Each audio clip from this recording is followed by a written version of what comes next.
All right, appears we are back. Hopefully, we are now live. Hopefully, we'll see. It says we're Yeah. live on both. Um, my thing was the unticked last time. So yeah, we'll see. What's going on here? Might have to go into. Hopefully, it's under the. This is very confusing. Very, very Yeah. confusing. But thank you guys for sticking around here. Well, maybe the eyeball says 0. 0. Yes, I see that. Um, this is a Fun times at yep. Ridgemont High. Oh yeah, I'm live, Oh, but I'm on a completely there they are. different. Now I see Yeah, eyeballs. I'm on a completely different thing now. We'll have to. Yeah, I'm gonna. It just went to my old thumbnail. Yeah, we're just figuring stuff out here, guys. So thank you so much for sticking around. I do see me up here. Very very fun. Very fun. Um. So yeah. So I'm gonna check yours again. I Just also noticed your channel is your old logo. So we have some technical difficulties here it's with so this. weird. So yeah. So strange. Thank you, Kevin, for stopping by and being here with us today. We appreciate you guys. We kind of lost comments when we stopped and then started again. So yeah, this Yeah. is just kind of a second episode using a new program again, EV Mux this time, which it seems to work way better for. There's no delay with Elon. So once we actually get into the meat and potatoes of this here, then we're good to go. However, Yeah. yeah, up until until then, yeah, it's we'll just have to go with it, and we'll kind of figure stuff out because it's weird. It's weird. This is this is the time of day in my office where I because see that. I don't have any shades on on that particular window. I was So gonna say, but it's just like 20 minutes or so, or like maybe even yeah, just 15 where the sun just boop just comes right in, but then it goes behind the window. So I shouldn't be so blown out in about 10 minutes or so. when we came back on, I'm like, why is he like that much like brighter? That's weird. Um, but who knows? Who knows? It's called the giant ball of gas in the A sky. giant ball of gas. So, for those, I guess we can just updating the thumbnail here on the other post. So it just kind of All right. matches when people go in and they're like, "Hey, what's should I be watching this?" Yeah. Like on your YouTube Yeah, studio end? yep, because it was the old one, the old way, and Yeah. yeah, fun times, guys, fun times. So Whee! anyway, if we want to dive in here, I guess, Elon, do you want to like kick us off, like what this episode is kind of be about, kind of the main topic? Like I said earlier, guys, real quick, I guess I'll just do another reminder. If you have a topical question about anything we're talking about here, put a TQ, I was going to say TK, TQ colon, and then ask about the current topic so we can see it. And we'll kind of answer those topical questions while we're talking about uh, the the topic at hand.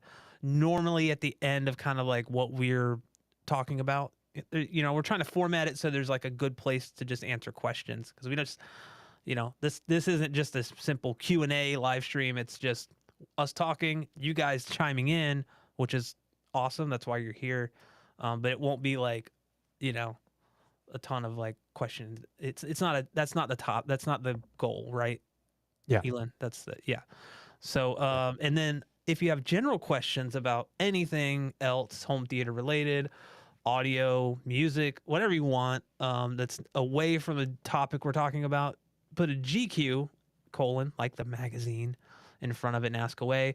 We will generally answer those questions near the end of the stream. So stick around, or tune back in later, if you got to go do something else. But we appreciate you guys just hanging out with us. That's Yeah. really what it's all Thanks, about. guys. So, And gals? Do we even have any gals? we'll just say, sure, they are here. Everyone is here. So yeah, leave us a comment too. Let us know if you could see us, you can hear us. We have total 16 people here in the stream, 9 from Elon, 7 from Home Theater, 8 from Home Theater Gamer. Which, by the way, you can see that if you just twirl that Oh, little really? arrow down. Yeah, that's cool. Oh, look at that. Sweet. Very cool. So as we're figuring this stuff out, thank you guys. Yeah, Elon, kick us off. Kind of what was the basis? Like we kind of talked about this a little bit, but kind of maybe let people know why we arrived here as like a topic. Yeah, it's because I honestly wanted to do my own video about it when I saw the news. Because at first, it kind of threw me off because first they just announced that there was going to be a new Jurassic World film, right? So I'm like, I rolled my eyes and Yeah. I'm like, not another one because Jurassic World Dominion was a horrible movie. It had some pretty good base because we're dealing with dinosaurs, but like just the fan service it was just blatant fan service. The plot was not that great. Um, and obviously they had some callbacks to previous Jurassic Park and Jurassic World movies that the execution was just not there. So I really didn't enjoy Jurassic Dominion. And I thought because they brought back all those people from the original Jurassic Park, I thought that was like the send off. That was the swan song of this franchise to be like, hey, we brought people from the very beginning to the very end, full circle. Yeah. And then they were just going to leave it at Yeah. that. So when they announced that they were going to have another one coming out, I'm like, are you Yeah. kidding me? But then a few days later, then I see just because I follow several, movie related or tech related accounts on Instagram. And one of them mentioned that Gareth Edwards was now going to be the director of the next Jurassic World. So right then I was like, oh man, I should do a video on that because I want to talk about that. But then I was like, well, wait a minute. Yeah. Now I have a platform to kind of do like discussions like this with our weekly podcast. Yeah. Yeah. So, because I'm a huge fan of Gareth Edwards, I've been a fan of his since the 2014 Godzilla, because right. he took something that had been kind of just a bunch of misses in a row, and kind of rejuvenated it and revitalized it and made it really cool again. Yeah.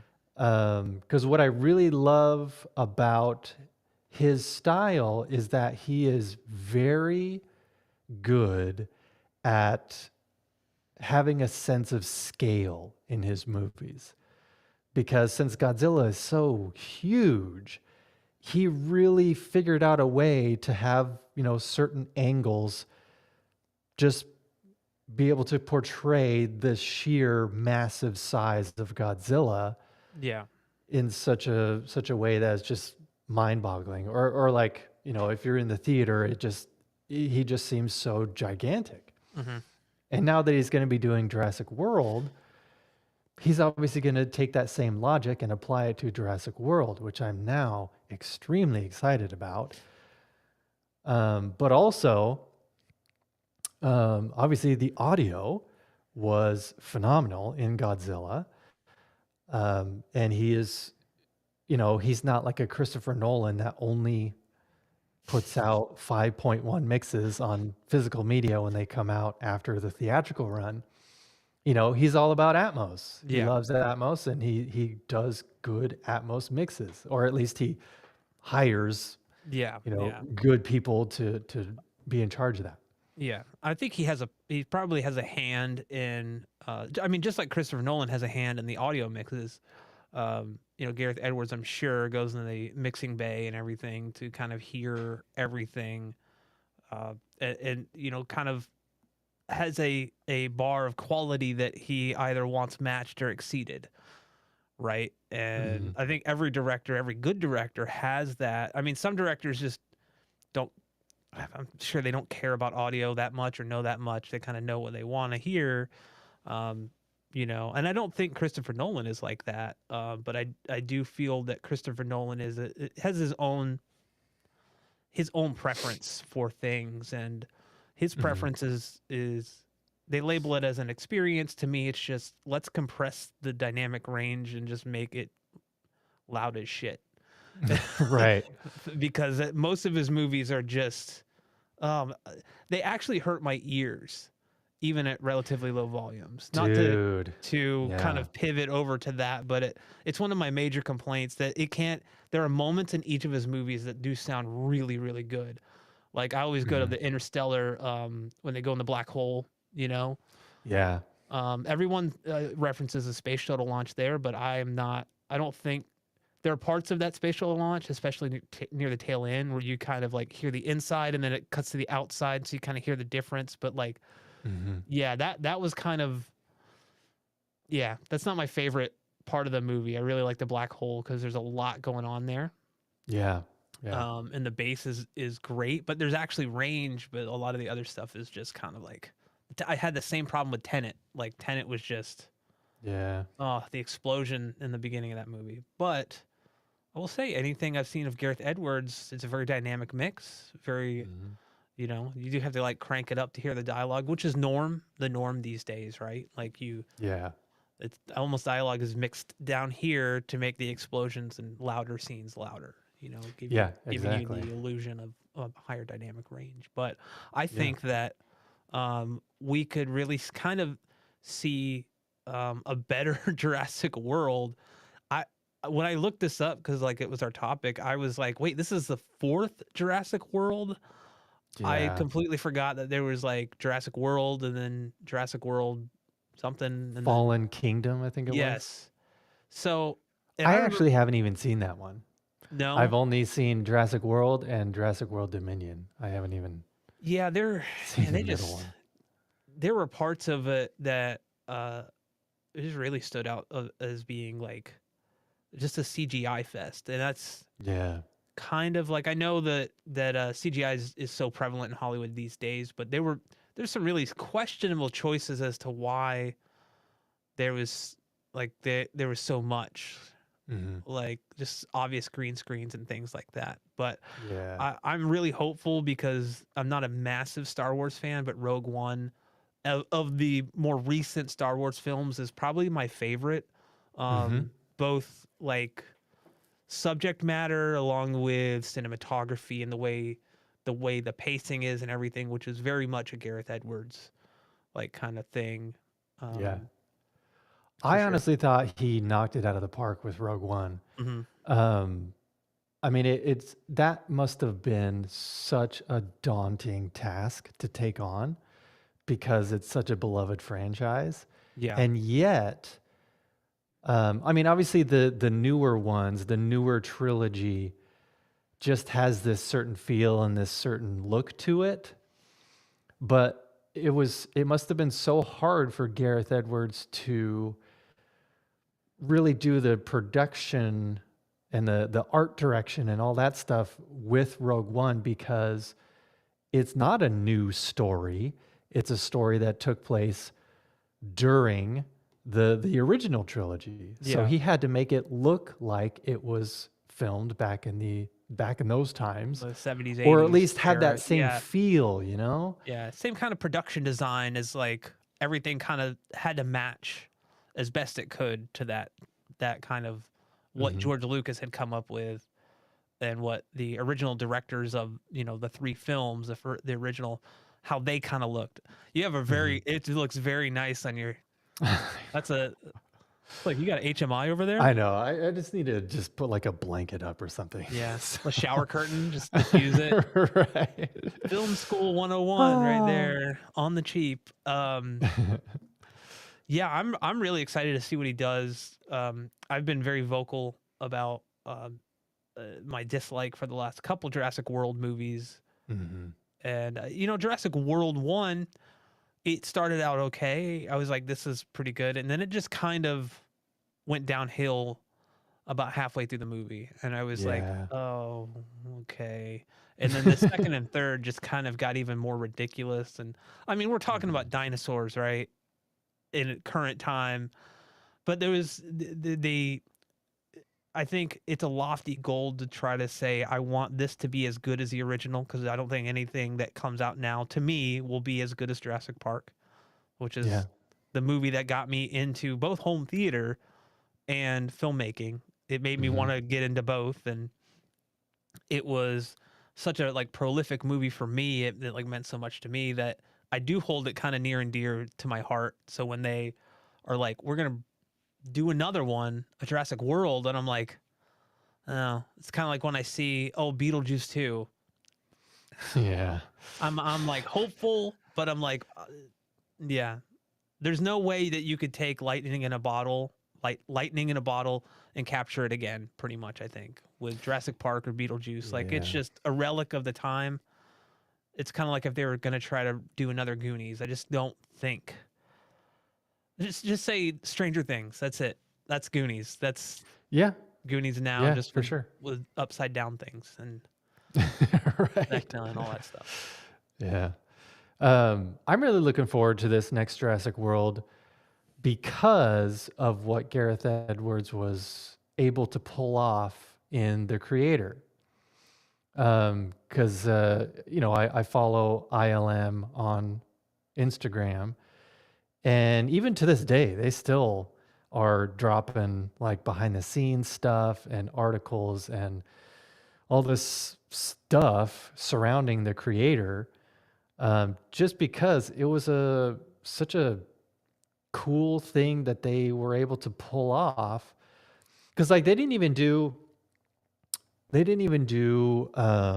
like your typical suit Yeah. for like motion capture. The suit with the ping pong balls on it and stuff. Hmm. They didn't even do that. All they did was just paint out people or paint out their heads and then put, robot heads, and had like real actors in these positions going through the motions and doing these performances. But then it was just all in post when they put in the robots in their place. So like, and on top of that, the fact that they shot on location everywhere. I mean, I think they had maybe just a few sound stages that they actually, you know, filmed on, but otherwise it was all on location because, I mean, you watched that CGI breakdown video that you sent me, Yeah. and he Yeah. mentioned I'm gonna try to how share the it screen is here to see. cheaper. He mentioned that it's much, much cheaper to just go to a location and film there than it is to create this elaborate set. Yeah. So, like, I really want that same thought process to go into this new Jurassic World movie, because that honestly harkens back to the original Jurassic Park. Yeah. The reason the original Jurassic Park looks so good even today is because the computers were literally not powerful enough to create entire environments Yeah. like they can today. Like they were forced to use, on location footage and then put the dinosaurs in afterwards because that's all that they could do. Yeah. So like, so if he takes what he did with the creator and applies it to Jurassic World and just films on location in every, set piece, Yeah. then it's just going to look that much better just because the computers are so advanced nowadays Yeah. that if you take an actual location and put CGI dinosaurs in it, you can actually spend more time on the dinosaurs as opposed to spending a little bit of time on the dinosaurs and spending a little bit of time on this box over here and spending a little bit of time on these trees over here. Yeah. Like if it's just the dinosaurs that they're putting in, then then you have a reference to the actual foliage that's surrounding them, and it sells it better. Yeah, yeah, for sure. And I love his approach to kind of like he does have a like Christopher Nolan esque way in that he kind of, or I don't want to say Christopher Nolan esque. It's kind of like an old Hollywood type thing where it's like, what can we get in camera, Yeah. right?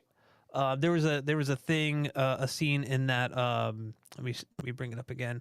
Hmm. A scene in the that thing that we're kind of referencing Hmm. here, where he was talking about how he was trying to capture this moment, and they didn't want to like have to be like it's a very pivotal moment, very emotional scene, and they didn't have like the amount of time that they needed like on location because it's like a 10-minute window of this kind of like you know light hour, and so there's like, oh yeah, we got like a cheap projector and like did like a projection type thing.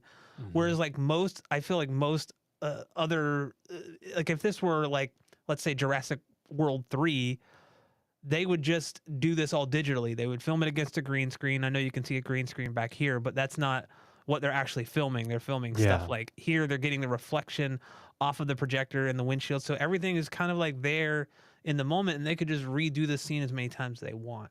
That's Yeah. stuff I really love. And I feel like that is things that just aren't really done these days, Hmm. um, with the way like movies are made, right? Everything's on a green screen, on a sound stage, to kind of cut costs. Yeah, we have like the Yeah. thing like the volume where like it's a big wraparound screen, but that's very expensive and it's not perfect Hmm. either. There Yeah. are issues, especially if you're trying to do slow motion, right? Like you're shooting at a Hmm. higher frame rate. Those LEDs at a certain frame rate and a certain shutter speed will start to flicker, Yeah.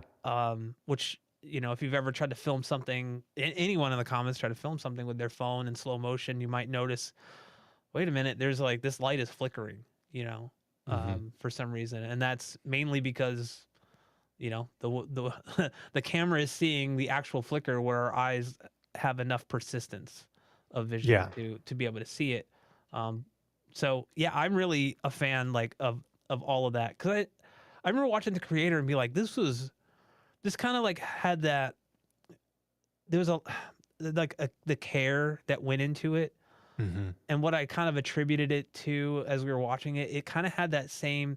I don't want to say like the movie feels like this, but that kind of attention to detail, like that Logan had Yeah. with like a lot like. There was nothing superhero to me about that movie other than the character of Wolverine being Wolverine. Yeah, for sure. It was more about like the emotional story of him going through what he's going through and being like at the end of his life, basically. Hmm. This kind of had that same like feeling, like a lot like they really cared about what they were doing, and I can see why this movie was so like well received. Hmm. Normally if it's something like that, I'm like, it's kind of like an art house type thing, and it's a little Right. pretentious, but no, I didn't get any of that feeling from this movie. I Mhm. enjoyed it very thoroughly. Yeah, I do want to own the creator. I don't have it yet, but I do want to get it on 4K Blu-ray because it is in Dolby Atmos. I watched it on Hulu, but on Hulu it was only a 5.1 mix. Yeah. So I obviously didn't get like the full immersive Yeah. experience. So I definitely want to check that out, and you know, it'll probably make me even more excited for this new Jurassic Right. World. Yeah. I mean, I'm more excited than I have been. My wife loves the Jurassic World movies. She doesn't really have much of a problem with them as I do, just from like, Mm. just really didn't care for either of the later ones. Jurassic World is still to me watchable, but Yeah, I would prefer the original.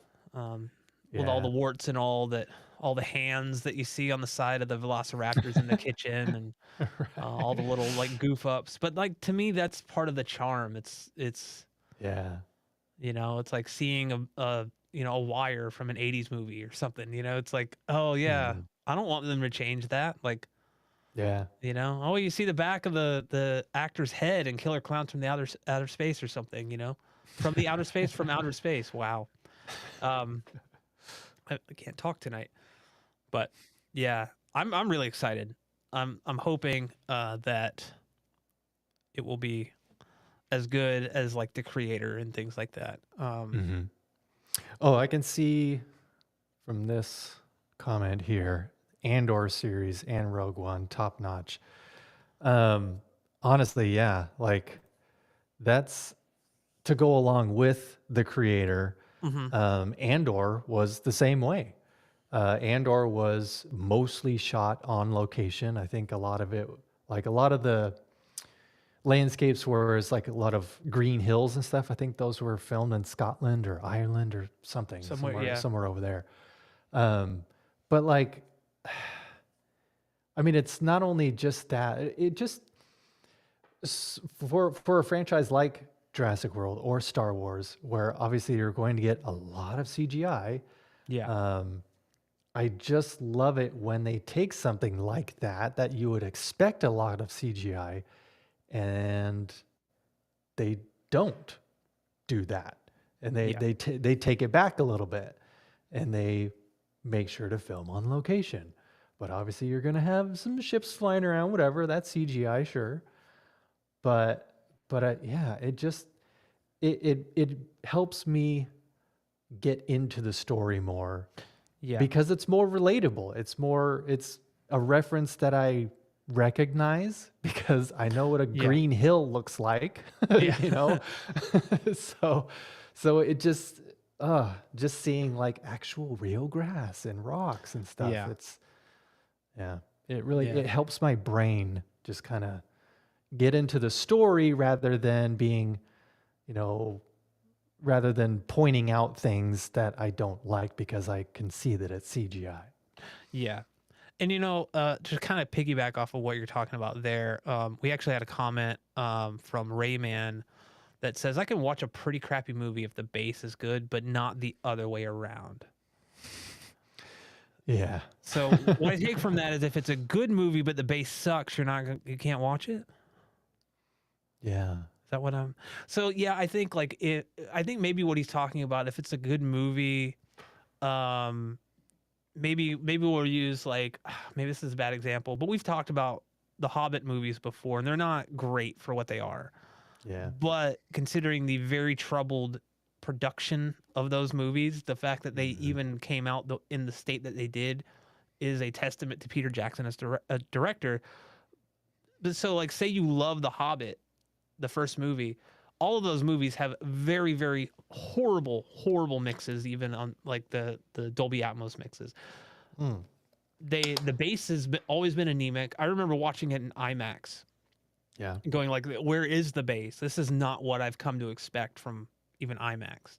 Mhm. And that's a thing where it's like movies like that are why things like I think it's like bass EQ or something like where you basically plug in a EQ file into a mini DSP is popular on the input side. So basically it's an EQ filter that people have created that injects like basically boosts the bass to Mm. what people deem as the right level, but it's like okay, it sounded like this in the theater. I don't think like there's like you're straying away from the creator's intent at that point, and that's like a personal option or decision that you've made. But Yeah. I do like. I mean, some of my favorite movies are movies that just aren't even really intended to be home theater demo material. Like Shawshank Yeah. Redemption. I I know, mean, right? not really. You're not going to be wowed by a Dolby Atmos mix on that. No. It does. It will like open the score up and make it sound more. Kind of like, or it can, I should say. But I think Mhm. there's also something to be said about older movies being remastered for Dolby Atmos. Yeah. Like they tend to. We were talking about Twister last week. They tend to over. They definitely overdid the Atmos mix on that movie. It's crazy. It's Yeah. crazy how active it is. But yeah, I think there's like something to that. It's like the watching the Jurassic World movies because the audio was decent. It made it more tolerable. However, Yeah. there have been movies that I've turned off completely because of because of the movie being so bad. Yeah. Um, what are your kind of Like, what's your viewpoint on that? Can you watch a bad movie like Jurassic World Dominion, even though the audio is like nice and it's got like decent bass, decent, height effects going on, all that stuff? Well, the only reason I the only reason I watched Jurassic World Dominion to the very end was because I actually never saw it in the theater, but I got it like it was on sale for like $10 or something on 4K Blu-ray. So I'm like, well, Yeah. I heard the audio mix was good, so I'm just gonna buy it and watch it, whatever. Yeah. Yeah. So yeah, it's really the only reason was because I hadn't seen it before. Mm. And I just wanted to see it in my theater, and, have a proper Atmos mix going on. Or actually, I think all the Jurassic Worlds are DTSX, if I'm That not was going to be mistaken. something that was like my next thing I was thinking about because it's a universal property. Hmm. Are they, there's, I, correct me if I'm wrong, I'd have to look this up, but do you think that Universal may kind of force that even if Gareth Edwards is like, I'm a huge Dolby Atmos fan, I want Dolby Atmos. They're like, well, no, you're going to do DTSX because kind of historically 4K UHD Blu-rays from Universal have been DTSX. Yeah, However, there are Dolby Atmos theatrical mixes for all of these movies because they come out in Dolby Cinemas and things like that. yeah, So, a theatrical Atmos mix, while it can't translate directly to a home mix, there needs to be some conversion done there, mhm. because of the home versions don't support 128 channels, of Right. Atmos. Uh, I would say that it would be easier to take that theatrical mix and dumb it down essentially to a home mix and have Mhm. both on the disc. But I don't know if they'll do that. Like I would love to see Yeah, that, but you know, I know, I, right? I Because don't it want. is just one or the other. Yeah, Yeah, you never see both of them on the same disc. and honestly, I don't know that I like. I've seen. I think there have been a couple movies that have both on them. I believe, Mhm. uh, but I'm not sure. I think Fast, whatever the last Fast movie was, Fast X Fast or X, yeah. something. And I know the one before Part that, one. Fast 9, yeah. Fast 10. Fast 9 did have Dolby Atmos because I remember watching that. And that goes back to watching a crappy movie with good audio because those movies are just garbage. Um, I mean, I love the first movie. But like they just got so ridiculous after that. Um, I mean, really, it's they created a franchise where yeah. they're basically just superheroes in Hmm. cars, or like the Yeah. cars themselves are And they're superheroes. and if you go in with that mindset, I feel like you're gonna Oh have a yeah, good time. But there are yeah, some parts where I'm like, just don't, yeah, just defy all laws of physics and everything. yeah. But I mean, at the same time, though, like as soon as The Rock joined the franchise, which was I think number 5, It if was I'm not one, yeah, mistaken, I think that's when like the creators and just the producers behind the Fast franchise just thought, you know what? Fuck it. Let's yeah, just go balls to the wall. Let's just do absolutely ridiculous things. Because I honestly think with The Rock signing on, they maybe he, in fact, had some input and was like, let's just not take this seriously. Let's just yeah, do crazy shit and see yeah, what we can come yeah. up with. So, but I'm saying that as if I've watched all of them, but I haven't even seen like the last 4 or 5 Fast movies. So, Yeah. but I mean, I guess to your point, like I don't mind DTSX. I've heard some excellent DTSX mixes. Yeah. I don't really prefer Dolby Atmos over DTSX. It's just I know Dolby Atmos mixes are more common. Yeah. But I mean, I've got all of the Cornetto trilogy, Shaun of the Dead, Hmm. and Hot Fuzz, World's End. Those are all mixed in DTSX, and those sound phenomenal. But that's also because Edgar Wright is, an Yeah. incredible director who really pays attention to sound. So Yeah. that's probably has something to do with it. Yeah, I think I remember reading he supervised the mixes on those as well. The mixes and the color, like the remastering process of, scanning the film Hmm. negative and redoing the color timing to match what was in the original, like, or what his intent was.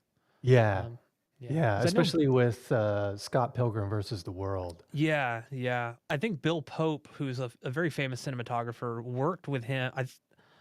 I don't think he did Scott Pilgrim. Maybe he did, but I know he did. Pretty sure he did Hot Fuzz. Hmm. Maybe did Hot Fuzz, and he did a couple of movies with him. But I remember like, oh, Bill Pope did that. Okay, when I because I'm one of those people that like know. I'm like Roger Deakins. I have to see this movie. Yeah. He's like prolific in terms of like cinematographer or Mhm. cinematographers. Yeah. Um, yeah, I think that I don't know. Yeah, we'll see. Kind of what's offered. I mean, either mix is like great to me, like Dolby Atmos, DTSX. It doesn't. I'm not the kind of picky. There's a comment here that I thought was interesting or is interesting. People are from Tomlinson. People are so concerned with Dolby Atmos when they should be more concerned with better quality speakers first, quality over quantity.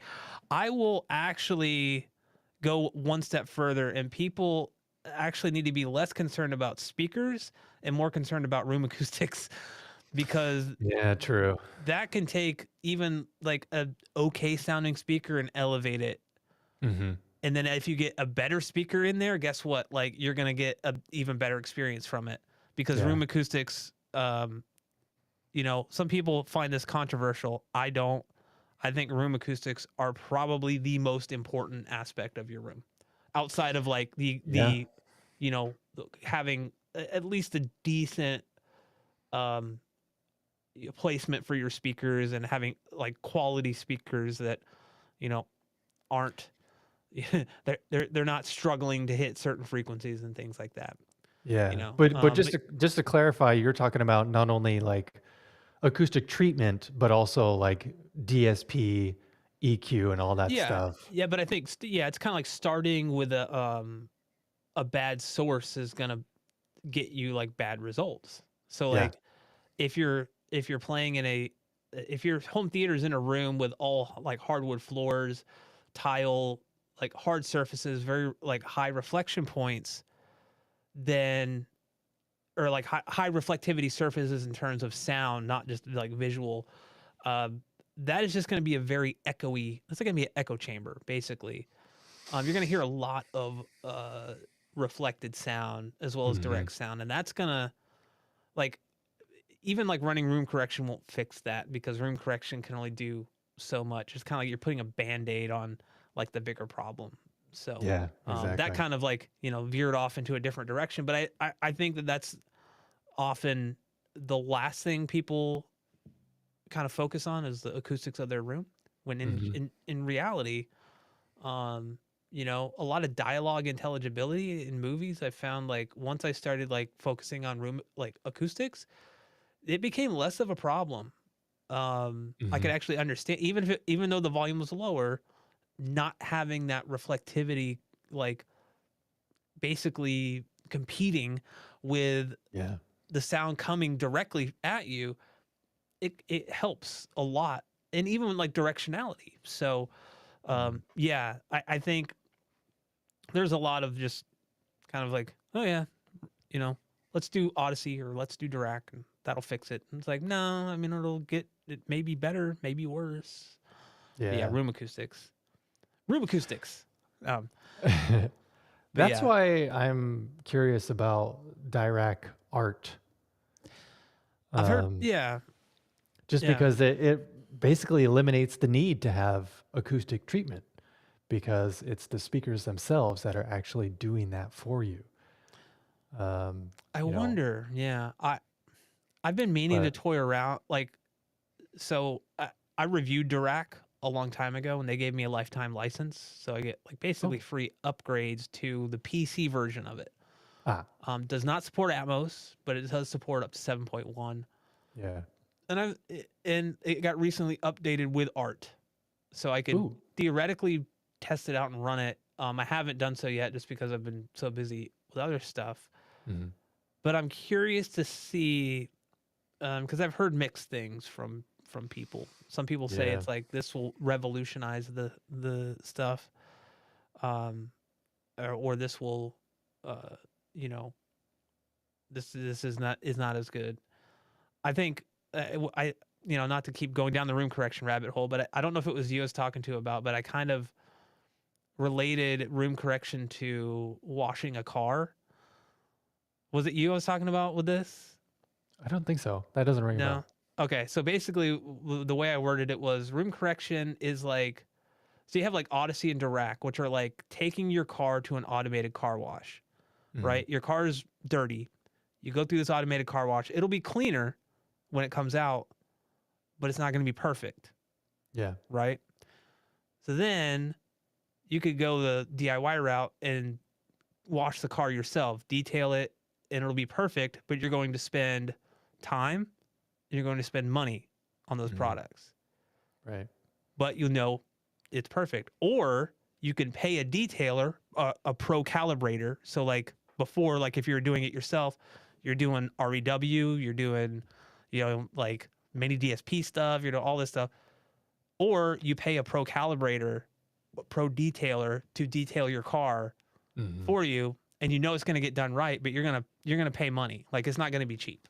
Yeah. And so like to me, that's like kind of a logical like way. Yeah, room correction can do great things and it's getting better and better, but we're still not at a point where it will replace a pro calibrator coming in and tuning your system also based on your preferences, because you might go, I like more bass, and he knows what to do, but Mhm. like you have to like research room correction, be like, how do I get more bass? And is it good enough? Because Yeah. some people want to dive deep, some people don't. That's completely fine. Like there's many different levels to all of this. Um, but like if you want like the best sound, it's not gonna come like free, right? Um, Yeah. like you're gonna have to do some work at some point to either your time or your money to either have someone else do it or you do it yourself. Like that's really what it's all about. Or like you can literally just go to a point and go, it sounds good enough to me. I don't really care. Yeah. And you know what? That's also completely valid. Like Mhm. that's your choice. If you're happy with the way it sounds, if you're happy with your TV in torch mode, more power to you. Uh, do what you want to do. Just don't complain about how a movie looks if your TV's in torch mode, because it's like you're not actually seeing it. But Yeah. yeah. So I went on like a tangent there, but it's just something that I always see. It's like it's like a room correction, this end all be all thing, when it's like really like just kind of only as good as like what you give it in a Yeah. way. So Here, I want to. Marv has a yeah. good comment here. Dirac art will be nice for those who have their theater in their living room, and acoustic treatments are no bueno. And the wife says no, Yeah. because honestly, that's exactly the situation that I'm in. I mean, I want to put rear surrounds in my living room in the ceiling, because that's really the only spot I can put it. Um, and the wife is not really on board with that. Yeah. She may come around, but at the same time, hell no, she's not going to do uh, acoustic treatment either, because she doesn't want just big old panels, Yeah. lining the reflection spots around the room. Because we've got nice art that is already around our living Yeah. room, and she wants the art. She doesn't want stupid, bland acoustic panels. I mean, I know nowadays you can get acoustic panels with like, Graphics and yeah, art. you can Yeah. Yeah. get some stuff on them, Honey, I but got you this Taylor typically, Swift. I know, because Okay. typically it's either just some random, you know, random artwork Yeah. or Yeah. some licensed material that she just doesn't care about. Yeah. So, yeah, Hello the Kitty. Just yeah, exactly. hey. Um, so yeah, I totally get it, Marv. Yeah. I always say I'm very, very fortunate in that my wife has always been like into the hobby, even though she's not like into the nitty gritty technical stuff. You know, she went to the Florida Audio Expo with me, and helped along the way as well. But she was Okay. like, you know what? I may not know all the stuff, but like we demoed quite a few speakers, and she's like, I could tell the difference between this and that. And, Mm. you know, she has much better hearing than I do. Like I have tinnitus and hearing loss from playing drums many, many years and Yeah. without hearing protection when I was younger. Don't do that if you're younger. Like protect your ears, guys. Um, but like she, like at, like I don't want to say that surprised me, but I think it surprised her because she was like, you know, she's like, I like good sound, and she knows when it's not right and something doesn't sound good. So, and I think in that essence, she kind of considers herself an audiophile, in Mm. that she just wants good sound. She doesn't want poor sound bar, like not I don't say sound bars are crap, but like, you know, cheap stuff that just sounds muffled. And you know, Yeah. I don't think she's the type of person that would not be happy with a Bose system. You Right. know, she's gotten very very used to how things sound in our theater. And Hmm. yeah, I've tuned it to like there's no end in sight with that. There's always just I something know. else I could do, you know? It's like, let me try the subs Always. all in sealed mode and see what that sounds like for a couple weeks, you Mm. know? Right. Um, so like it's just a never ending thing. And I'm always, you know, swapping gear out and stuff too, with doing reviews, and that makes it hard to kind of just settle down with one thing. But yeah, Yeah. I think that you know, having options for people that are in those situations like Marv was talking about. It's like you may not necessarily have the capability, or, you know, dare I say permission to go down Right. that road. Um, then I would say, you know, the easiest solution there is just leave. No, you know, just no. It's like you have to figure out ways. I mean, that's why smaller speakers were invented. That's why Bose is popular. That's why all these like Yeah. things are popular, because people like, there are situations like that. There's situations where like headphones are like really the only option for some people. You know, Hmm. apartments late at night. You know, you might want to like watch a movie late at night. You might want to play a game. It's like you don't want to wake up the other person in your room, or maybe you're playing in the bedroom, and you know, or whatever. So like, yeah, every situation is different. So I think, Yeah. like he said, like I think art could maybe do wonders in a situation like that. But I think Yeah. in a situation like where you have a highly treated room like mine, I don't say highly treated, but like I don't have bass traps or anything, but it might just end up like not really doing much. I don't know. Yeah. Only one way to find out, right? Let's see. Let's take a look at this. Take a look at what are you looking at? Let's take a Comments. look at this. Right. Oh, just curious. Um, Kevin Gardner says, have either of you become familiar with kaleidoscape systems? And does the Kscape team actually tune the audio and video for home theater use? Hmm. Um, So honestly, I don't have a kaleidoscape. yeah, I don't I either. haven't had much, you know, I can't really say much to that. But I mean, I can only imagine that if it says Dolby Atmos, you know, when you're downloading the content, that it should be uncompressed, you know, Dolby True HD with Dolby Atmos metadata in that signal. Yeah. So I would I would hope that they would just not mess with anything and just keep it true to the original mix that was intended. Yeah. Because it would be kind of disappointing if there was like a kaleidoscape version of Atmos. So because Um that would be pretty controversial if that was the case. yeah. Yeah. So Like they I had like like it just had like this sonic quality that, you know, like, oh yeah, that's yeah. kaleidoscape Atmos. So Yeah. I I hope think that's not the case. I don't. Yeah, I think.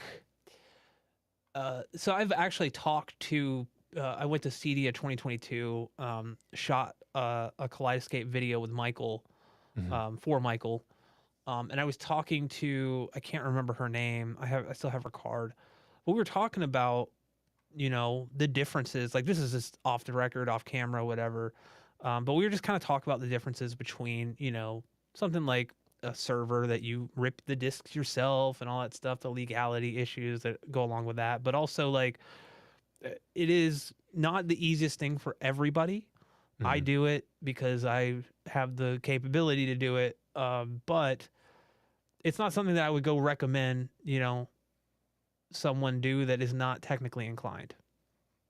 So if you Right. want, like, yeah, yeah. But we got basically got on the topic of, what does Kaleidoscape do with those mezzanine files, which is basically those are provided from the studio. They do, from my understanding, the the amount of information obviously that can go on a disc is limited, right? Yeah. Um, so they don't necessarily get like an uncompressed version of it, but they essentially the mezzanine file is essentially what is let's just say it's like the digital file that's sent to a theater to play the movie back, Mm. right? Video wise, the audio is separate, which I'll get to in just a second. But basically, Mhm. they get that mezzanine file and they re-encode it in a format that they chose, like a codec that they chose, that will provide distinguishable results according to them, to that mezzanine file. However, there are limitations. There's no Dolby Vision support, so if that's important, Kaleidoscape Mm. does not support Dolby Vision, which I think is a huge oversight to me Oh, because yeah. there's so much Dolby Vision content Yeah. out there, um, I didn't that I realize don't know if that. it's like a Dolby license fee. I don't know. Um, Probably. but as far as the audio goes, I'm fairly certain that they're just getting whatever. It wouldn't make sense to do a Dolby Atmos Kaleidoscape mix because I don't believe that Dolby Atmos has like Dolby Atmos engineers. They just have more like or like sound mixing engineers. They more or less just get the lot because it's already lossless. They just get the lossless Dolby Atmos file. They pair it with the video and that's it. So like what you Mm. should get audio wise is the same as what's on the disc. I've never Yeah. heard of anyone other than like having some type of placebo effect because Kaleidoscape is such a expensive system to get into. You'd be like, the audio does sound better. I had a friend who kept telling me that, and I was like, but it's he's like, it's lossless, and I'm like, yes, but it's lossless on disc as well. Like you're Yeah. basically compressing something using like it's like when you use WinZip or something on a computer, you Right. can compress the files, and when you uncompress them, they're no longer like they're lossless, right? So Mhm. like the receiver's just doing that decoding, that decompression. Right. So it's lossless compression is gonna like like result in like the same thing on the audio side. So I think the audio side's the same. The only thing that I've noticed that people talk about, and it makes sense, is the video.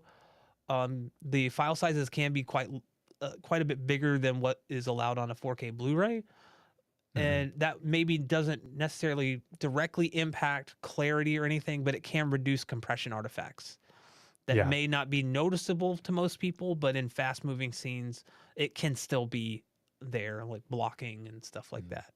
Might be quick, but yeah.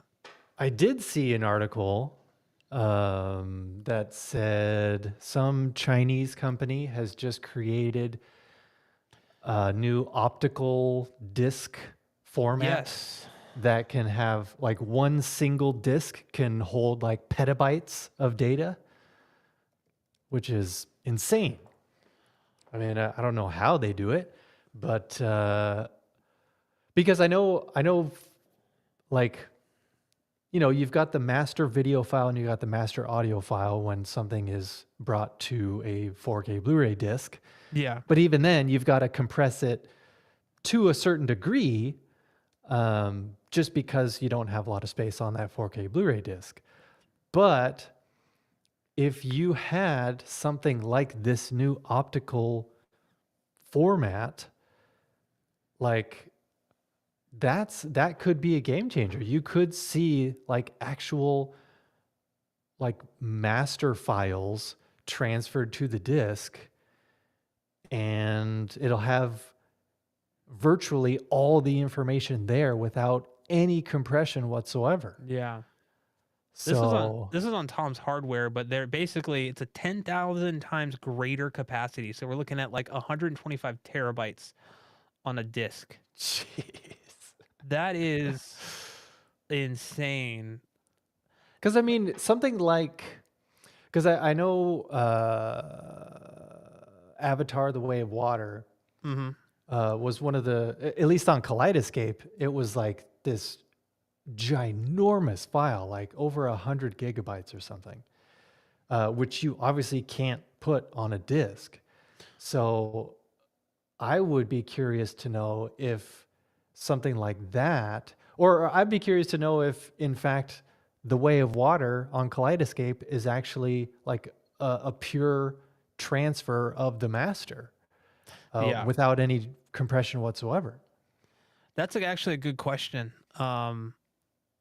You know, because like at the start there was a big thing about I think it was Infinity War, Avengers, Infinity War Endgame being like 30 or like I think it was like close to 30 gigabytes larger than like the disc, Yeah. which was predominantly all for video. So Mhm. I think it goes back to that, like, you know, I think what it comes down to really is Kaleidoscape is their limitation is what the studios provide them with.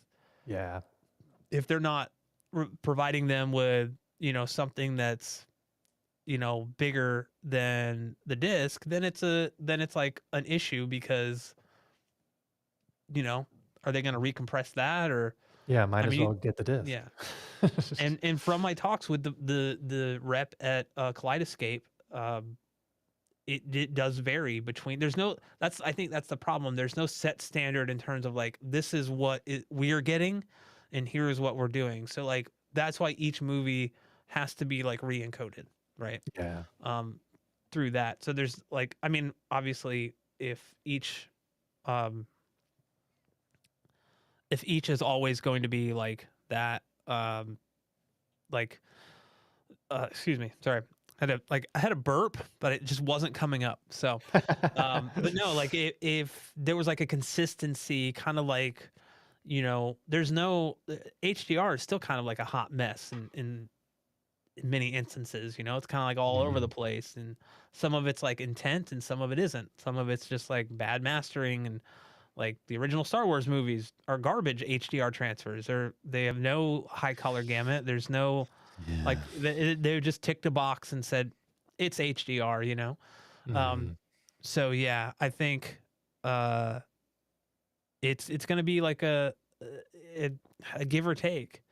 I mean, the thing is, you know, Kevin said the files from, you know, Kscape are several times larger than the disk, and they can be. Not in all instances. Mhm. It's like not a one size fits all. Yeah. If the lottery angels see fit, I'll definitely get Kscape. And I think that, you know, there is something to be discussed there, maybe on a separate kind of thing, talking about this, you know, kind of digital media type stuff, because, you know, is Kaleidoscape preventing itself from the masses from being because of its expense, like because it's meant as a high end solution. That's really Yeah. what it is. And which is why many people do have problems with it. I mean, I don't have one. Basically the cost of entry to get into Kaleidoscape is the same amount that my theater total is worth, right? It Right. doesn't make sense. Yeah. So for someone like me, but if you have a $200,000 theater, I don't think 13 grand or whatever it is going to be like that much of a problem for you. Right. I'm just being honest and being real, you know, trying to be real. Yeah. Um, But I'm gonna I'm yes, gonna be right back if you don't sure, mind. sure. So.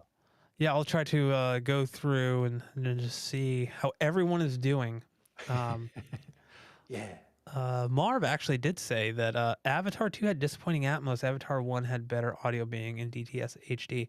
You know, I haven't watched Avatar 2 all the way through. I do remember being somewhat let down by Avatar 1's bass response back in the day, but it's been years since I've watched that. So I do want, or I do, I wonder how good it would be at this point. Or like if things have changed, because let's face it, you know, back, you guys may have dealt with this before. When you make upgrades or you start kind of really getting into stuff, I was running with one single 10-inch subwoofer for years. This is many years ago. And like now it's like things are a bit different. You know, we have like 4 subs and Dolby Atmos and all that stuff. It's all dialed in to what I feel is the best that it, you know, that can be in the room, and the room's acoustically treated. So the upgrades there like are kind of tenfold. So it's like I'm like kind of rehearing movies for the first time when I watch them, and I might notice things that I didn't notice before. You know, like earlier I was talking about how acoustic treatments can actually improve intelligibility for like the center channel, and um, you know, just kind of going back to that, it's like I might re-listen to Avatar 1 and go, wow, that does sound anemic, like I remember it. Like I remember the tree falling kind of near the end of the movie and just Mhm. being completely underwhelmed by that scene in terms of sound. Like I always thought it should have had more oomph and more impact. And what I can say is from like the opening of Avatar 2 with like the train derailment and stuff, that shit hit hard. That really surprised me. I've that's like a kind of a demo scene that I use because there's a lot going on, but it's very tight and very controlled. It's not like the opening to Ready Player One, where it's just like a cacophony of just constant, like a barrage of just constant sound, right? That's coming at you. Yeah. It's not a like I love Ready Player One. I love that scene. It's not Mhm. something that I would immediately go to like demo a home theater if someone just comes in like I've never heard of home theater before, because I don't think that it's impressive for people that are familiar with it and that know home theater, but for people that are like what does it sound like, I don't think that that's the best demo to start with. You kind of lead Yeah. up to it, but like there's just Yeah. too much going on to really go, oh, did you notice that? No, I didn't, because like I was still thinking about the coins that I heard over my head 10 seconds ago, you know? Right.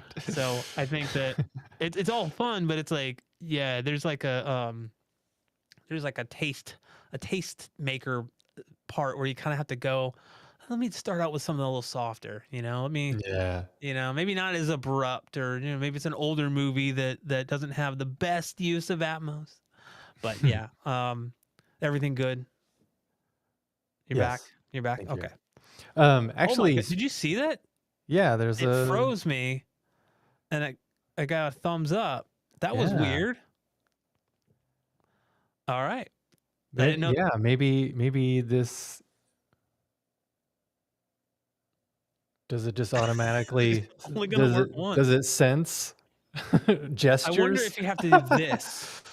No, no. Okay. No. Well, that was strange. I think the EV gremlins are in now. That was super strange. Did we get like a super chat or something? Because that would make more sense. I'm gonna sit I here mean, for an honestly, hour after maybe the stream ends. I'm just gonna like try to get it to do it again. I know, maybe it does have some sort of like recognizing AI gestures. thing, yeah, Yeah, could yeah. be. We'll see. To kind of bring it back full circle to Gareth Edwards, Yeah. one of my favorite demo scenes, just for audio clarity, but also bass response, is from the 2014 Godzilla. Hmm. And it's when the two soldiers are on the train track that's going across like a huge valley. Yes. And it's not Godzilla, but it's the other monster like Mothra or something, or whoever else is in that. But they're going underneath the bridge. But it's so cool because the soldiers have to be super quiet because they don't want to get caught, they don't want to get killed. So it's just pure sound effects of this monster going under the bridge, and there's like this pulsing like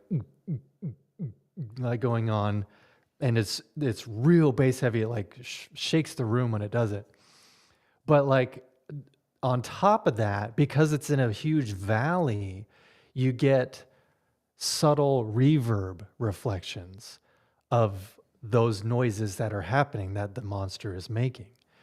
So like it's just so cool because nothing else is happening. I mean, to speaking to your point about Ready Player One, about how much there's just too much going Yeah. on, that it's just so isolated and so cool because that's all you hear.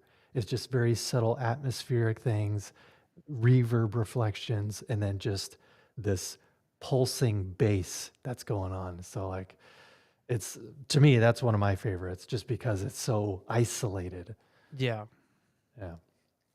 I think like trying to find um demo stuff. There's quite a bit in the creator as well that is very subtle and that I really enjoyed. Yeah. Off the top of my head, I don't remember, but there are scenes. I'll have to rewatch the movie again. I need to like kind of take those demo scenes and like save them out as little. I don't know. I always do this little bite-sized things for like demo content. Um, I was gonna say, are you gonna try it or it should be me? I think he lied. I don't think it's, or maybe not. Maybe it's a one-time thing for a whole stream, and then I that's know, right? it. We got our And quota. we got our You can only quota. We do it got, once. yeah. That was just so bizarre. Uh, yeah, I think yeah, going back to like, I think Gareth Edwards does know what he wants in terms of like sound, Yeah. and I really hope that that kind of pivots, or not pivots, kind of translates over to having something very dynamic in Jurassic World 4 or whatever it's going to be called, because I mean the original kind of set the bar so high for a lot of things, but sound in Mhm. particular, like sound design and Oh like yeah. Gary Rydstrom's work on that. I loved, that's one of the, like, I'm a big, you and I've talked about this before, a big lover of like behind the scenes content for Yeah. movies. And so Yeah, me too.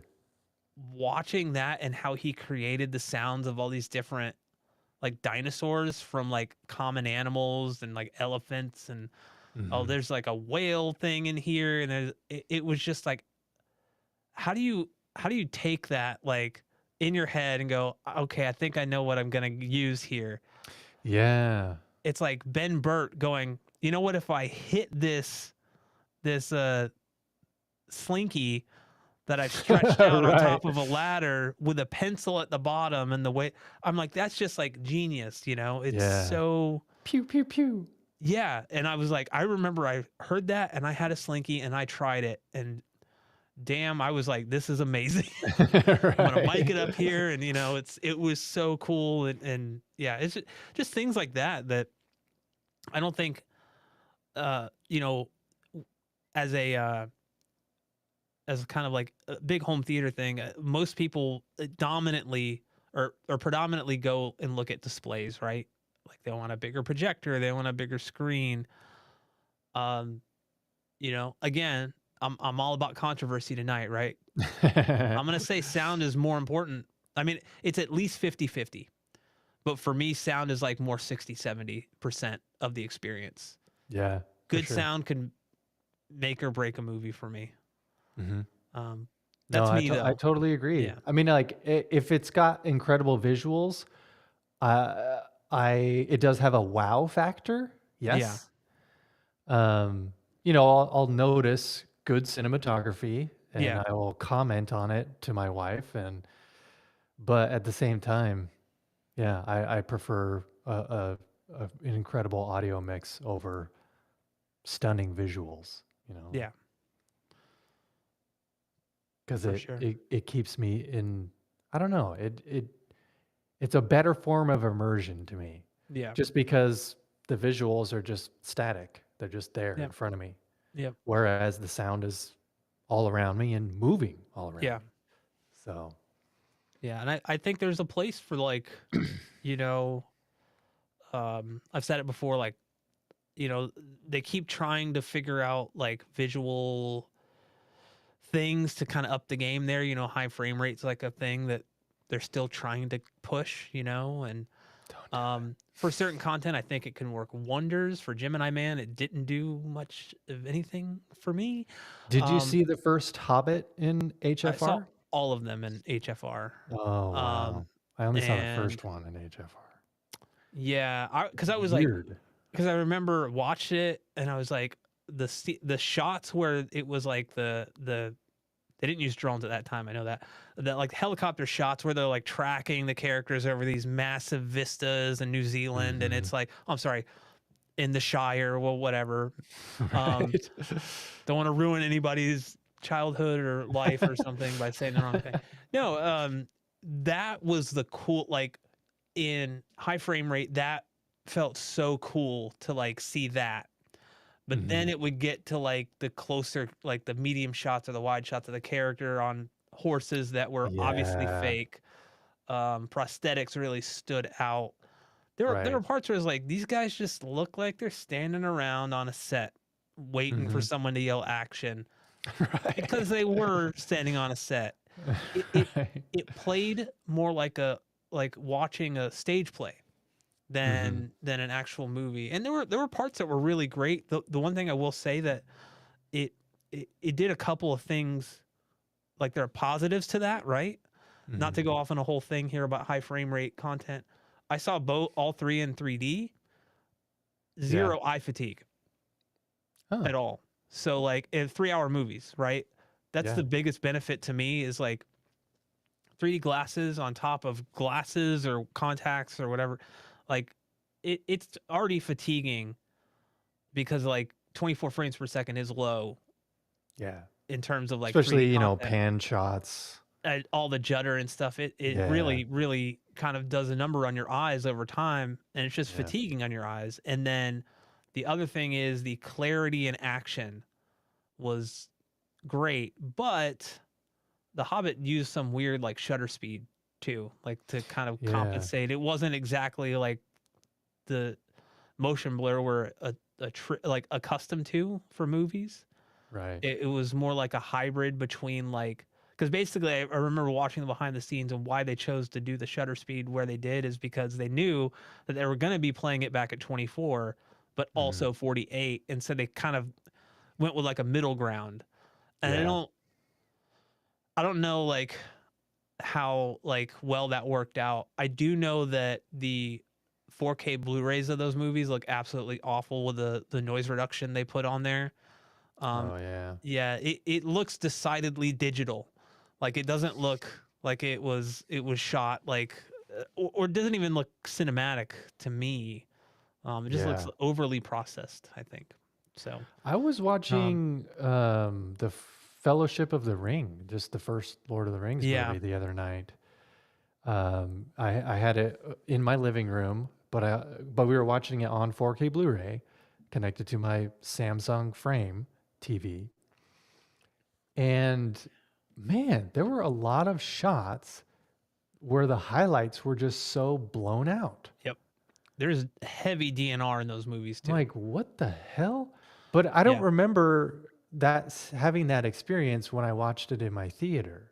Hmm. So maybe it's a Samsung thing because I have an LG TV in my theater. Yeah. But I don't know, it's been so long. Maybe Maybe there's I a was just setting on so the blue. excited to Yeah. watch it that I didn't Yeah. notice it. I don't know. Maybe there's a tone mapping setting on the frame that you, because I know like if it's like the movie is mastered to exceed like to, let's say, 2000 nits or 4000 nits. If Yeah. like I know on like the LG, like if I forget that I'm like messing around with something and I have it set to like H gig, it'll clip those highlights above it, so everything will just Mhm. look completely like blown out.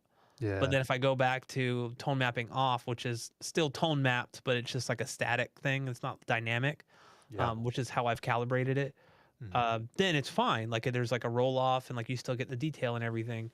Yeah. Yeah, I do wonder, like all those movies unfortunately deserved way better um releases. I was even Yeah. surprised that what's that Beatles documentary on Disney Plus? Can't Oh, remember. I know what you're talking about, but I can't Yeah, remember the name of it. Yeah. that is. I couldn't watch it. The Yeah. amount of processing they did to that footage to remove all the grain made it look Mhm. so awful to me that I'm like, I know like people aren't grain fans, but like there's so much detail removed from that 16 Yeah. millimeter footage. I'm just like, Right. and he kind of did the same thing with all the Hobbit movies and all the Lord of the Rings 4K movies during Oh their yeah, because Peter remastering. Jackson was part of it, Yeah, right? because I think he had purchased all the footage or the rights to the, Yeah. um, yeah, disappointing, you know. Uh, Mhm. but like people, like maybe on your phone it looks fine because of this small screen, but like when you blow it up, it just looks like one big I mushy know. mess. Yeah, I don't know why they do that. It is kind of bizarre that he did that just because in my mind, knowing that it was filmed what in the 60s, 16 millimeter film, I expect for there to be a lot of grain. Grain and I don't expect it to look brand new. I mean, this is like you Yeah. said, you like however 50, 60 years old, you know, like Mhm. it's gonna look grainy and stuff. Yeah. It's weird to me, It's like supposed to. yeah, it's just weird. I don't know, like um I'm hoping that and I don't know, I haven't really researched this, but I'm hoping the official release because another guy who's really into making things look digital and clean and pristine now is James Cameron with all of his Yeah. remasters. Yes. The True Lies fiasco. I don't know if the disc has come out yet. I haven't researched this, but the streaming version looked so bad. It didn't even Yeah. look like the same movie. Oh In my some gosh. they use some type of AI. So basically, they would like analyze the scene and pick out faces and smooth the faces, sharpen the faces, and brighten the faces. So like if you would look at side by sides, it's like suddenly they're in a car and Arnold's face is bright, Tom Arnold's face is bright. You Oh, know, like I'm like, what did they do to this? And it just had an yeah. overall like non-filmic look to it, which I hate to say it, it was guys that was filmed in the 90s. It's gonna have Yeah. grain. It's gonna look kind of soft in spots, Right. depending on like what lenses they use. It's not gonna look like a brand new movie, and it shouldn't. Yeah, exactly. You know, it's literally on the level of like we're getting to the point where like it's like a revisionism thing. Also, the color palette was completely different than the original movie. It was all like teal and orange, and just why? Like make it look Yeah. like how it did. I don't care what your preference is now. What was your preference then? Because that's the movie we watched. You know, Mhm. at least give us the option of both. You know, Yeah. kind of like the original Star Wars. I don't care that he did all that stuff, but the fact that he's like, well, the original versions are, blah, blah, blah, you know, however he talks, um, that give us the originals that everybody fell in love with, Yeah. and then oh yeah, here's this updated version if you want it, you know. Sure. And I think that would have been much better received had that been the case. It's like we're gonna make sure you're covered either way. So, Yeah. anywho, I agree with that. Speaking of controversy, oh no, oh I'm waiting. and speaking of James Cameron, um, I think I might make a video about this, but just to kind of hit on this subject just a little bit. Everybody says that James Cameron is a genius and he's on the forefront of coming up with technologies that will be used for generations to come in the film industry. Yes, because he has a background in special effects. He was, a visual effects supervisor or something before he became a director. So, yes, that aspect of it, he's a genius. Just coming up with these ways or just coming up with these ideas to bring his vision to the silver screen. Yeah. But the one thing that he doesn't, or at least he doesn't, I mean, Steven Spielberg obviously didn't do the audio mix on the original Jurassic Park, but he had the foresight to hire somebody to, or just hire other geniuses to take care of this incredible audio mix that still holds up today, even though it was done in 1993. Not only for the audio mixing, but the sound design as well, for designing all the Yeah. sounds for the dinosaurs. Because Steven Spielberg is overseeing all of these departments, right? Right. That's what a director does. So my beef with James Cameron is that his one weakness is audio. Not necessarily the mixing, but the sound design in particular. Jurassic Park was so revolutionary, um, not only creating CG dinosaurs for the first time, but also creating sounds Yeah. that had never been heard before, or at Right. least combining sounds that had never been heard before or thought of before. So, like, you have so many groundbreaking things happening in one movie that paved the way for decades of filmmakers. Um, and it's kind of the same thing with the original Avatar. Um, nobody had seen CGI that realistic Yeah. before. If you saw it in 3D, it was like the best 3D experience at the theater you've ever seen before. Just the production design and all these crazy ideas that he had in his head when he literally had a dream about Avatar and how the world looked. So it was groundbreaking in that respect, but he basically just kind of did the sound as an afterthought. A lot of the sounds you hear, like the kind of snort sound that you hear out of the horses, or like, those like six-legged horses that you see in Avatar. Yeah. The snort that they make whenever they're running around or approaching something is the same exact snort you hear the velociraptors give in Jurassic Park. The roar of the like big black panther thing that's in the jungle, that's the same T-Rex sound that we've heard from the original Jurassic Yeah. Park. I can't remember what they're called. I should know. I've been Yeah. playing the Avatar game, so I should know what all of these animals are called. Yeah. So like, as with something as original and groundbreaking as Avatar was, it was disappointing to me that he didn't take that same like fervor and that same ambition to create a completely original and brand new audio palette, Yeah. just as he did with the visuals. Yeah. It was kind of an afterthought. Like, oh yeah, Skywalker sound is gonna, take over for the audio. So we'll just do sounds that have already been around for decades. Yeah. Like he should have created something completely new. Even Peter Jackson created brand new sounds for the original Lord of the Rings trilogy, Yeah. and went to great lengths just to create new sounds, or even just record sounds on set, or having big boulders fall and hit the ground, because he wanted like authentic boulder sounds when, like, for the Battle of Helm's Deep in The Yeah. Two Towers. He didn't want to just create boulder sounds in a computer. He wanted the actual thing. Yeah. So like, it's disappointing that James Cameron didn't take that same ambition into the audio side. It was all just visuals. Yeah. Yeah. I think he's So a very visual director first and foremost, and that's like his primary goal.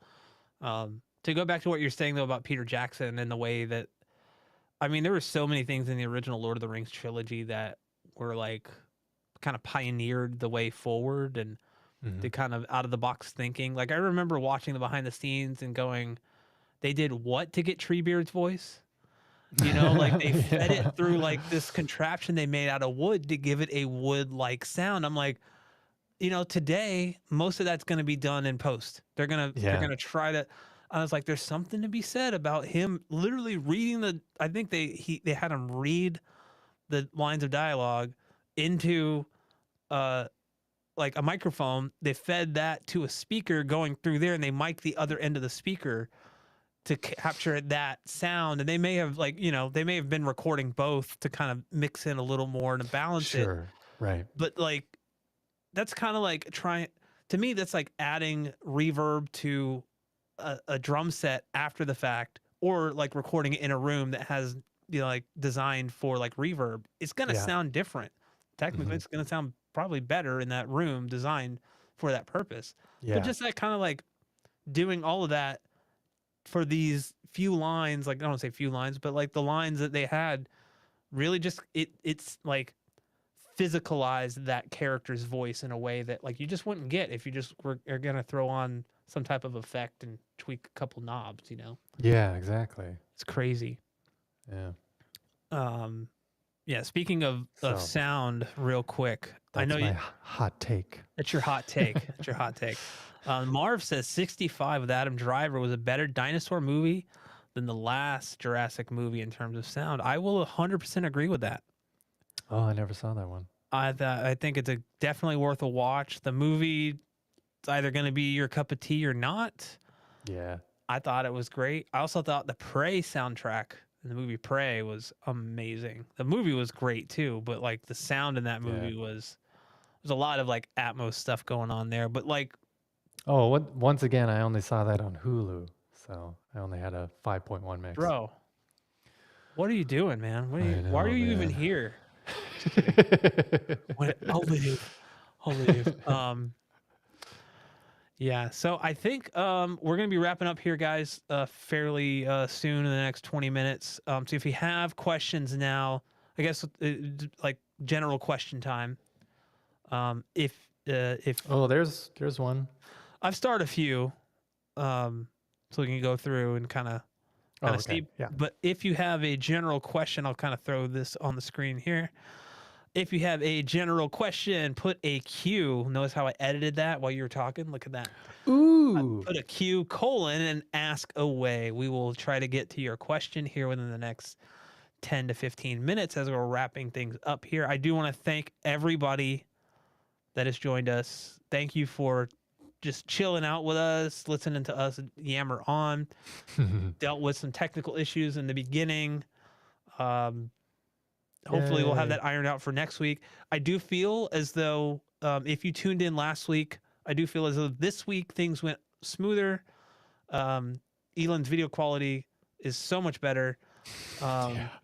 Last week we were dealing with delays and like constant freezing, and now it's just every once in a while. That's just internet like shit in general. Yeah, exactly. So that's nothing we can do about that. But I do really feel like this is a lot better. And he also has far more control. You can actually see the comments here. You can do like, yeah, Yeah. we're like, yeah. Oh, the fighting words. Look at that. Real HT heads don't Hulu. Hey. Oh, I did not mean to show that. Well, because originally, yeah, that's what Prey was released on because it was a Yeah, Hulu yeah, original. and it wasn't in So. Atmos, and I didn't watch it then. I waited, like a true home theater Ian guy or something. I waited until Yeah. it had a physical release, and I was like, "All right, I'm watching this shit now," and it was Yeah. totally worth the wait. Great film, great movie. If you've not seen Yeah. it, highly recommend Prey. Not to be Sleeper. confused with the video game Prey. Oh, yes. Different things. But yeah.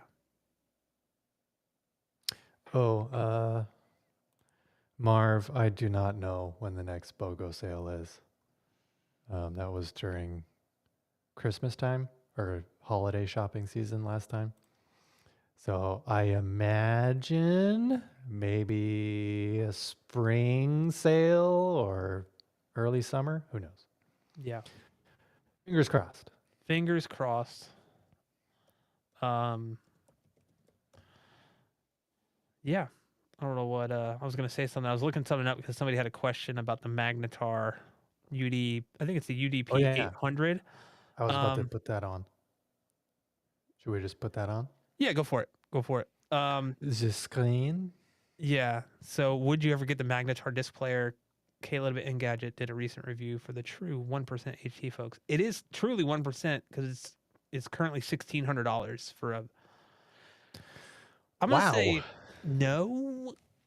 Maybe that's for $1,600. That is like in the kind of 1% for disc players. Yeah. It. If I mean, Magnetar sure. wanted to give me one, sure. Yeah. I'll definitely review. Hey, Home Theater Gamer and Elon Osborne, you just send it my way after you're done.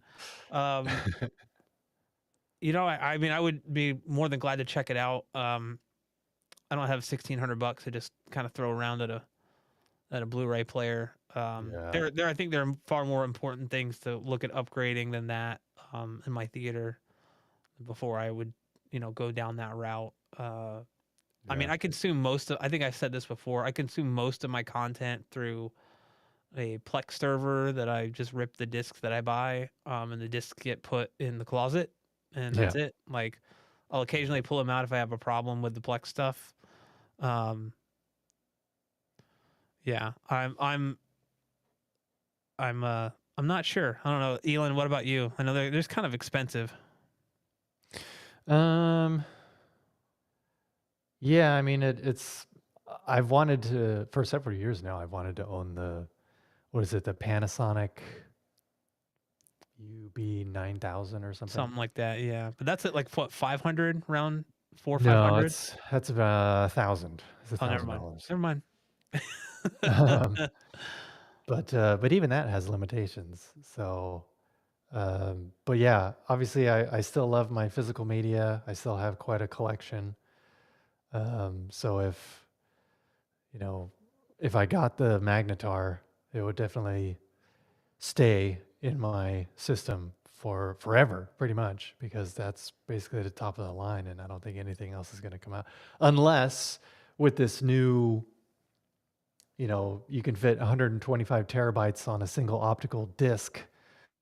That's probably going to take a whole new player. I don't think 4K Blu-ray players now will be able to read something like that. So they'll probably have Yeah. to have their own proprietary technology to run that. So if that became a thing, then I would probably get one of those. Yeah. I think the other thing with that too is, will we actually see it come to fruition? Because according to most people, physical media is dying. It's like, Best Buy is no longer offering physical media. Maybe it is. I don't like where it's going because we still don't have a great source for like a great cost effective source for lossless audio Yeah. um on streaming. I I will say that video streams, they're kind of, some of them can be to a point where they're hard to discern between the disc. Video, Yeah. they're doing a much better job with that. It's still not going to be identical. Like, the disc is always going to have better compression or less compression artifacts. Yeah. Um, but for most people, I mean, some of the best like stuff, HDR stuff I've ever seen, 4K stuff, has been on Netflix shows. Like, Yeah. they're really kind of pushing it. And it's also stylistic. So um, Do you have Apple TV Plus? I did. We don't anymore, but that's where I watch like Yeah. Severance and things Right. like that. And Severance, I mean, that was a great. Like, I Yeah. love the cinematography of that. Apple TV Plus definitely has some really good looking 4K HDR content. I will have to So, check that out. I think I'm gonna, once Severance 2 gets announced, yes. I'll resub. I'll do it. Yeah. Hey, we got a super chat. Look at that. Oh, thanks, Scott. Scott Woodford, 4.99. Thanks, buddy. Netflix gaining WWE Raw. Thoughts on that deal? Um, man, Well, I mean, obviously streaming is the way to go nowadays, especially for shows and movies, and you know, so many studios are still striking deals with streaming platforms, especially yeah, with sports. Major League Soccer and baseball are now on streaming platforms, depending on which one you have. So yeah, I think it's just WWE is just another facet to streaming becoming the end all be all of how to just watch your content nowadays. Because Yeah, where was it before? Where I could don't you know. watch WWE Raw before? I don't even know. Yeah, I think he does bring up a good point though, because if Netflix paid for it, we're starting. Like, I don't know about you guys, but I get sick and tired of like anytime because I don't keep Netflix around. I Yeah. only like resub when I want to watch something. Right. And so when I do, it's normally a buck or two more expensive than the last time I did it. Mhm. And the last time I did it, we kept it for a month because we were watching the fall of House of Usher. Yeah. And we watched that over the course of a month. And just before it ended, I got a notification saying that it was going up another $2 for the 4K Yeah. UH. And I was like, but like you literally just raised this like 6 months ago. So Yeah. like my issue, just in general, but also kind of geared towards Scott, is I think it's great for right now that that's a place where people can watch WWE Raw.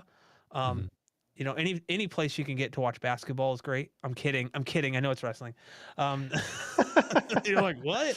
No, any place it's great, but that's just if Netflix starts acquiring more and more things, those things cost money. Their Mhm. Netflix originals cost money. The price is eventually just going to keep going up and up and up and up. Yeah. And there comes a point, like we're almost at the point now where like it's $30 a month for Netflix, and I think that is um That is for a all of hefty their, yeah, price. depending on like how much you use it, that's either going to be good or bad. So Yeah. um I don't know that the deal is the best, but I mean the same thing could be said to honestly about like Microsoft acquiring every damn studio. They keep like they're like, hey, Yeah. we're gonna buy. Hey, we just bought Activision Blizzard. Hey, we're just so Yeah. eventually people are like, this is great. Is it Yeah. for gaming? Like if there's no competition, if they're like that's not good either. They're Right. like gonna start jacking prices up. But there's also rumors. We do a whole episode about that. There's also rumors that Microsoft is looking at maybe going to a software only company. Rumors. They're no Oh. longer going to provide Xbox hardware. I don't know. That's kind of what I've been reading. So interesting, interesting. But thank you again, Scott, for the super chat. Really appreciate that. Thanks for tuning in. Um, answer some other questions. Questions.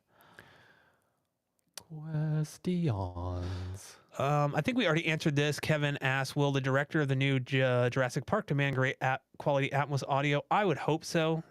If not, at least Yeah, a very good DTSX mix. I mean, for sure.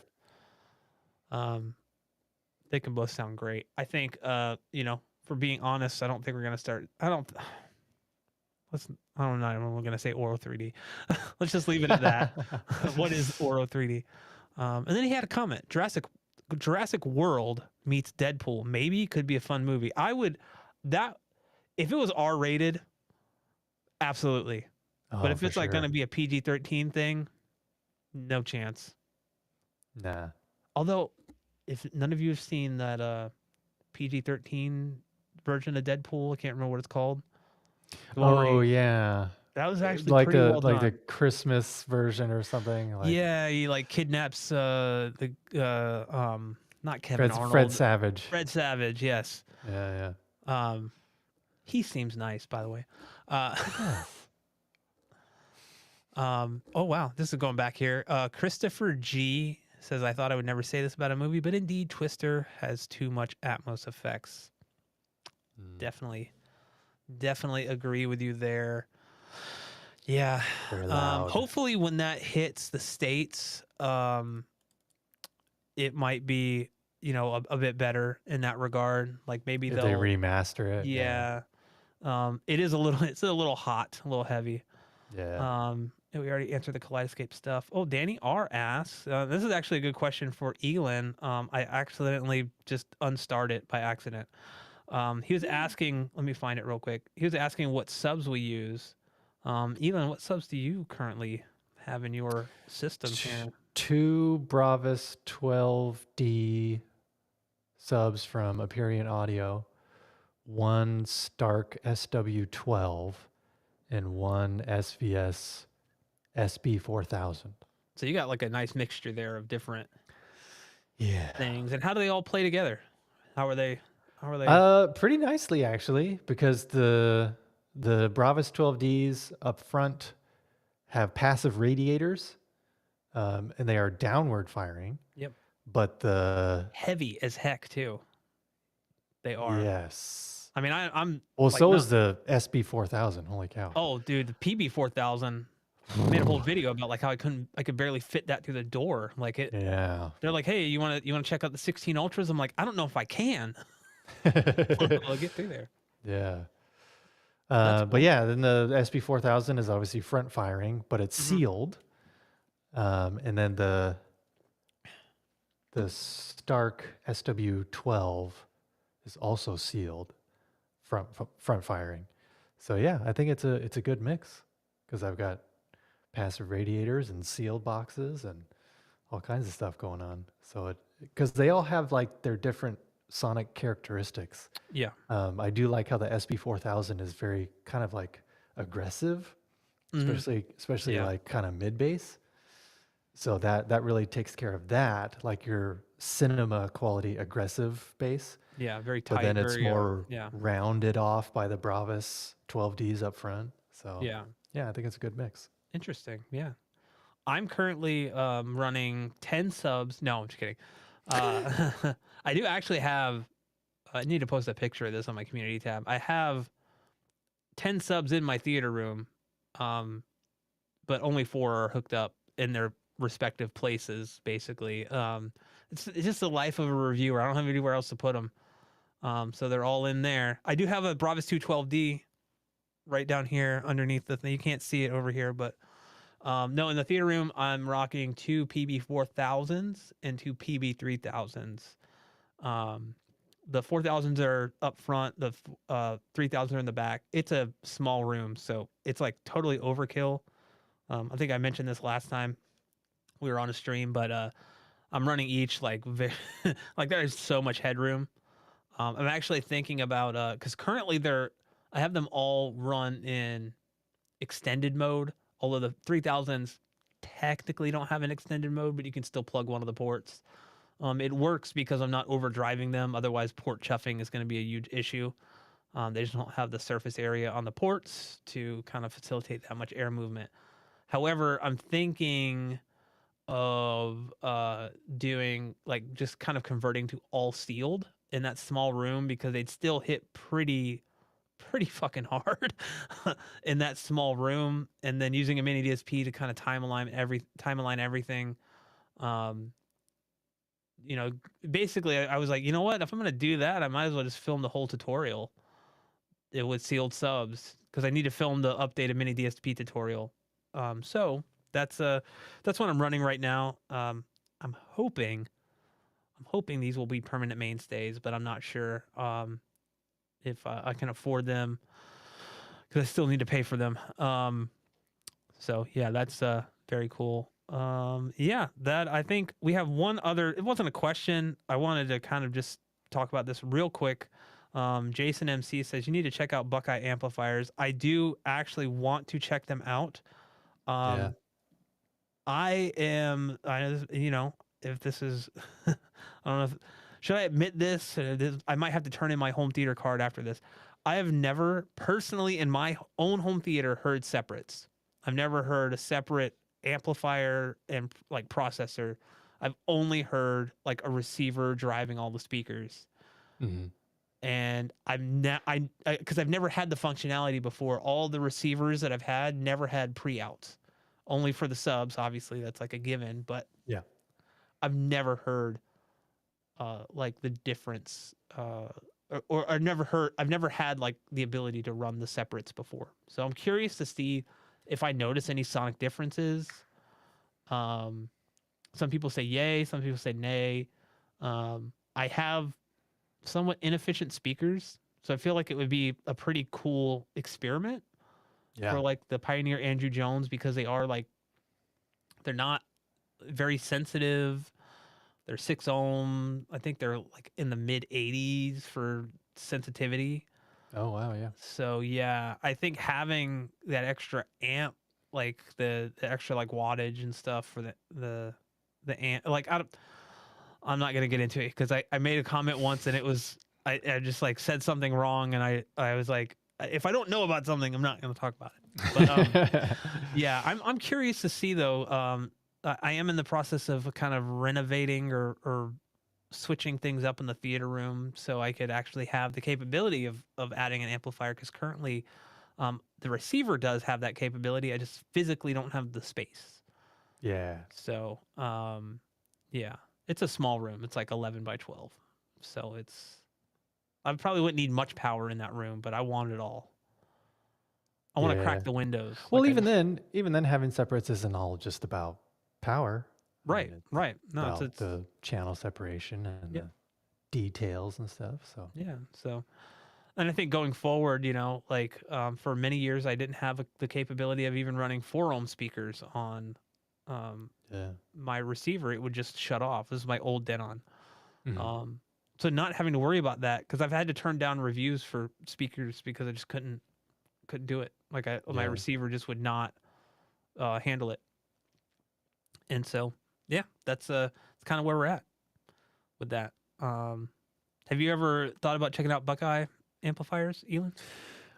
Yeah. Honestly, I think Jason was the one that sent me an email not too long ago telling me about that, or maybe a comment. I can't remember now. Mm. But yeah, he told me about Buckeye and that I should check him out, and I checked out their website and I was like, holy shit. Yeah, yeah, it seems to be Yeah. pretty like affordable, like price to performance, right? Like Yeah. that's what I've heard. Mhm. I think was it Barrett from Spec of Tech? Was it him doing the Buckeye thing? No, that was Tone. Was it Tone Winner? Yeah, I'm Oh, getting confused. maybe. Maybe there's a lot of like kind of budget friendly options for amplifiers. It seems so. I'm Yeah. definitely like going to be on the lookout. Aperion was going to send me one of their amps at one point, but I don't remember. I don't know what happened. I need to reach back out. Um, Elon, I know you got to go. We have one more question. Do you want to fire away? Sure. Okay, and it's actually for you from Marv. Elon, how do you like the SW12 compared to the SB4000? I definitely, well, the SB4000 is just on another level when it comes to just sheer raw power. Um, the SW12 is just a more rounded bass experience. Very good. It does the job. Although I would say that sometimes I wish the SB4000 was sometimes not as aggressive, or like with the mid bass, Yeah, because it's sealed. yeah. Um, Do you think you'd be I'm dealing with like mid bass buildup in your room? Because I know that like you don't run a mini DSP or anything, right? Like you're just right. so it could be like mid bass buildup that you're hearing. I don't know. Just Maybe, theorizing at but I this mean, point. at the same time, I do like that like aggressive bass feeling, like when I can feel it in my chest. Yeah, Um, because that's what really like lets me know that this is normally what I would hear only in a movie theater and not yeah, in my home. So I do enjoy it. Um, but yeah, it's I may possibly enjoy the PB4000 more than the SB4000, but I just don't have a PB4000 to compare it to. yeah. So All right, cool, man. I think that will wrap up our live stream here. Thank you, everyone, for tuning in. Same time next week. That's what we're planning on right now, right? yep. So we'll try to get it scheduled and hopefully not deal with weird technical issues next time. But Yeah. you know what? We'll figure it So out weird. and we'll look back at this and go, we were so amateur. Um, but anyway, thank you guys again for watching, and we will catch you in the next one. Bye. Bye.